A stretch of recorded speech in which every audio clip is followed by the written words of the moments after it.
What's up, ladies and gentlemen? Welcome back to another episode of Domagon Sports Talk, the show we not only talk about everything Ravens, but around the NFL. And as you could tell with my Baltimore Ravens jersey, we're heading to the Week 1 matchup against the Chiefs. Nope, just kidding. However, though, we are heading to the Ravens facility for the PSL owners' rookie. What is it? It's like a rookie meet and greet? Yeah, the rookie meet and greet thing for us PSL holders. If you didn't know, me, Gons, is a season ticket holder for the Baltimore Ravens, and I've been one since 2021. So we're going to head out and meet some of these rooks.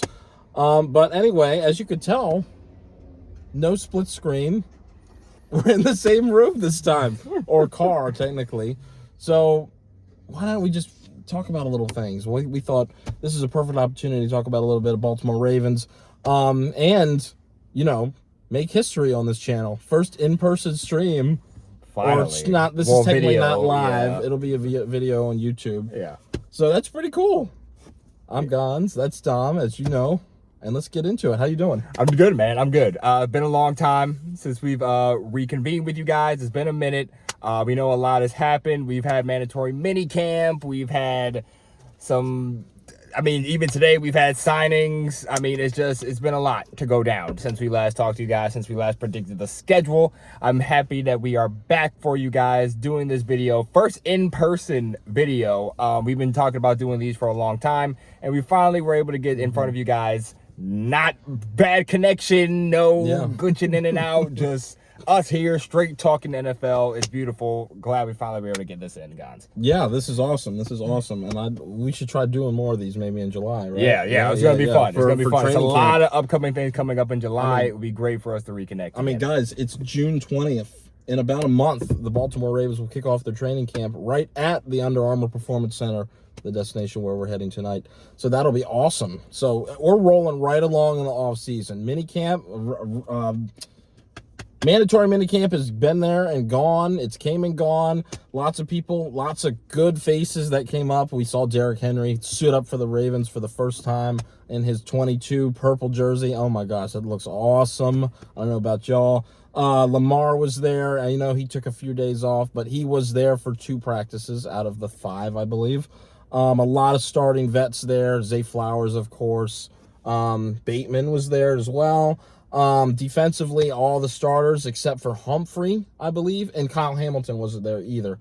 But that's okay. I know Kyle Hamilton's okay.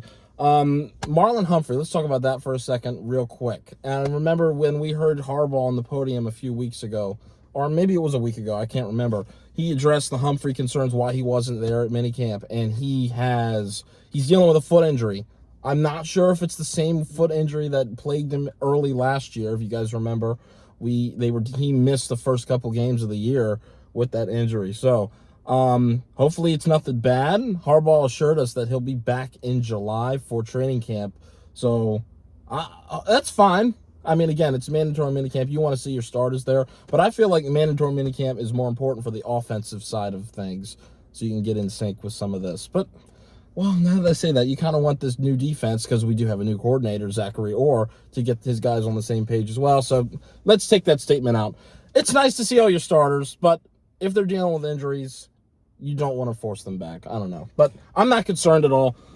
We don't need to get concerned about injuries quite yet, unless it's serious. But yeah, I'm fine with him taking some rest off.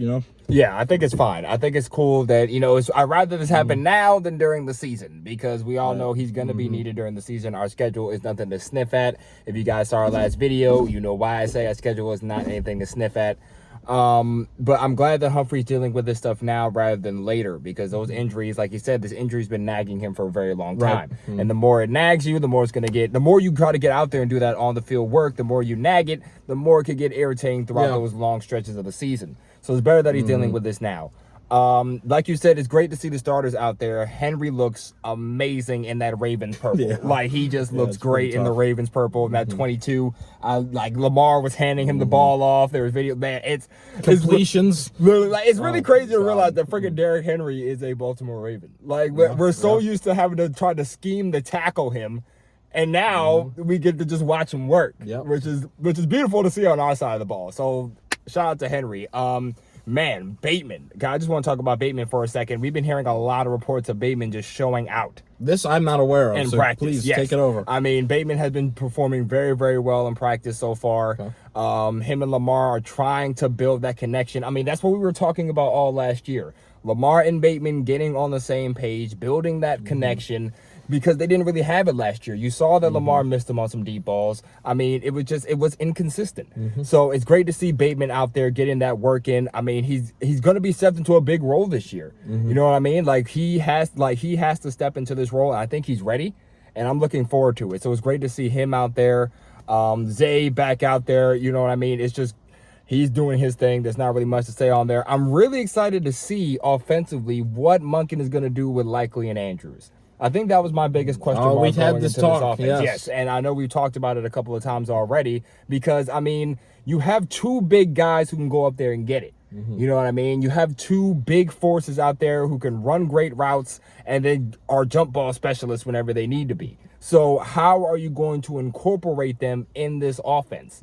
So that's my question for them going into this season. I'm hoping that Monken is taking his time during the summer to really work them in, because if you don't have both of them on the field on certain occasions, I feel like we're failing this offense.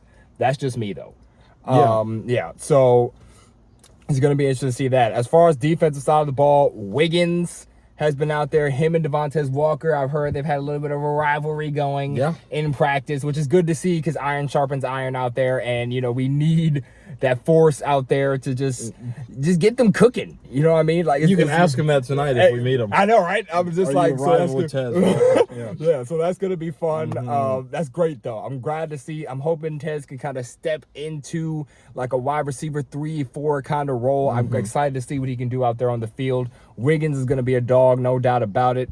And Rosengarten is stepping in pretty well. I mean, he's taking a lot of snaps at tackle. I mean, he's been at every practice. Like he's working. Good. Yeah. That's so good I to mean, hear. there's a lot of good reports coming out of practice so far, and you know, it was good. It was good to hear. That's probably the main thing about this offense that I'm concerned about. Oh, other than the Andrews and the Likely thing, you know, the use of them is the O-line. Can we protect Lamar with these new starters, these young starters? Who's going to fill that guard void? Is it Ben Cleveland? That's what the speculation is. So this is a very important. Could be that rookie we drafted summer last for him. year. Yeah, it could be Andrew Voorhees. He hasn't missed a single practice. This preseason is going to be a very big one for these young O-linemen. So that is something to definitely pay attention for if you are into those, you know, position battles. So if we can gel quickly, this team could definitely still have a chance to go to the Super Bowl and avenge last season's loss. I think so too. If they were to not have such a good year, I feel like that would be the reason why pass protection can't hang up. Henry's doing the best he can, but if they can't have time to throw the ball, can't block for him.